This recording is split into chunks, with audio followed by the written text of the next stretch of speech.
እግሮቼ ተሰናከሉ ባልኩ ጊዜ አቤቱ ምሕረትህ ረዳኝ። አቤቱ ለልቤ እንደ መከራዋ ብዛት ማጽናናትህ ነፍሴን ደስ አሰኛት።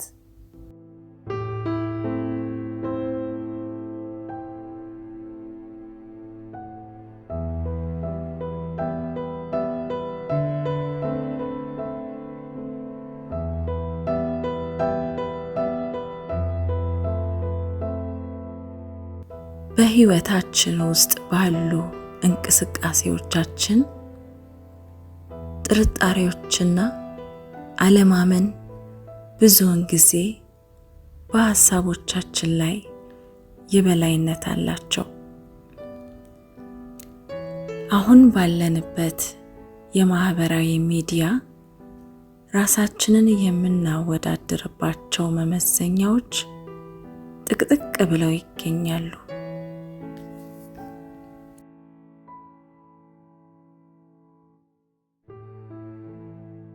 ከሕይወታችን የጎደለውን ያልደረስንባቸው ቦታዎችና ያጋጠሙን እጥረቶች መኖራቸውን ጠንቅቀን እንድናውቅ አድርገውናል። በእንደዚህ አይነት የጎደሎነት ስሜት ላይ ራሳችንን እንድንጠላ የሚያደርጉ ድምጾች መሃል አስተሳሰባችን ላይ ጎልተው መውጣታቸው ቀላል ነው። ከንቱ መሆናችንን ሹክ ይሉናል። ስህተቶቻችንን ወደ ጆሮአችን ይደውላሉ። ለምን እንደተፈጠርን እንጠይቃለን።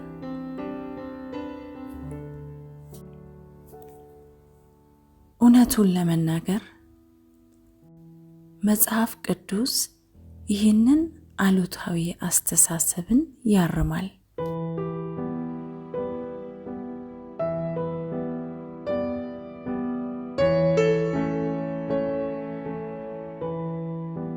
እግዚአብሔር በእናንተ ይደሰታል። የተወደዳችሁ ናችሁ። የተፈጠራችሁት በእግዚአብሔር አምሳል ነው።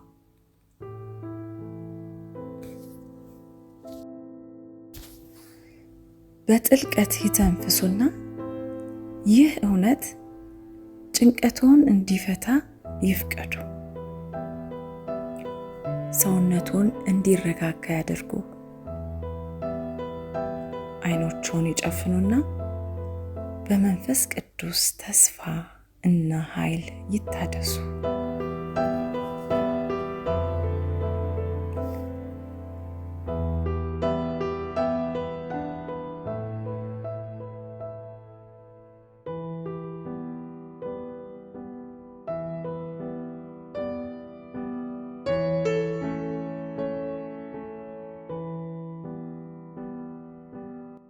ጥርጣሬዎቻችን ብዙውን ጊዜ ወደ ኋላ ይመልሱናል።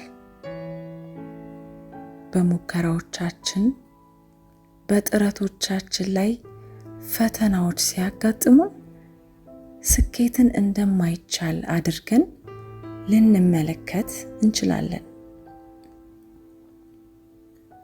እኛ ለስራው ሙሉ በሙሉ አንገባም ልንል እንችላለን።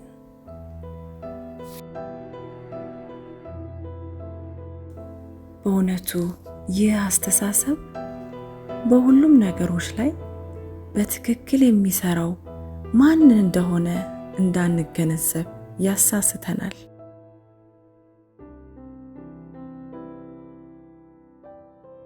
የማቴዎስ ወንጌል ምዕራፍ 21 ከ21 እስከ 22። ኢየሱስም መልሶ አላቸው፣ እውነት እላችኋለሁ እምነት ቢኖራችሁ ባትጠራጠሩም በበለሲቱ እንደሆነባት ብቻ አታደርጉም። ነገር ግን ይህንን ተራራ እንኳን ተነቅለ ወደ ባህር ተወርወር ብትሉት ይሆናል። አምናችሁም በጸሎት የምትለምኑትን ሁሉ ትቀበላላችሁ።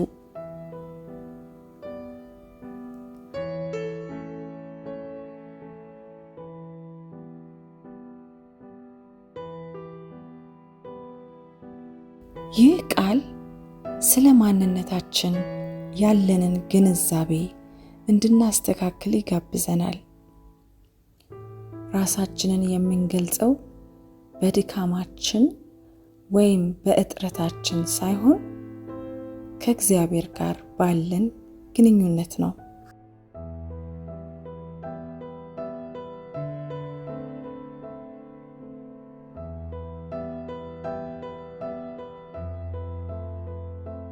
እጦት ወይም አለመሳካት በሚያጋጥመን ጊዜ ማስታወስ ያለብን ግን የተወደደውን ሰው አንዱን በግ ሊያድን ኢየሱስ 99ን ትቶ እንደሚመጣ ነው። በክርስቶስ በኩል ማንኛውንም ነገር ማድረግ እንደምንችል መንፈስ ቅዱስ ከኛ ጋር እየተንቀሳቀሰ ያስታውሰናል። እምነታችንን፣ ሕይወታችንን በመንፈስ ቅዱስ እጅ ስናደርግ እግዚአብሔር እንጂ ዓለም እኛ ማን እንደሆነን እንዳይነግረን ስንወስን እግዚአብሔር ለፍጥረት ሁሉ ላሰበው ለውጥና ውብ ሥራ ቦታ እንሰጣለን። በተስፋና በደስታ የተሞላ መለኮታዊ አስተሳሰብን እንለማመዳለን። አንድ ሰው መታደስ፣ መሻሻልና መለወጥ እንደሚችል እውነት መሆኑን ማረጋገጥ ይችላል። ከዛ ጥርጣሬዎችና ጨለማ አስተሳሰቦች በእኛ ላይ ቦታ አይኖራቸውም። እኛ የእግዚአብሔር ድንቅ ሥራ ነንና።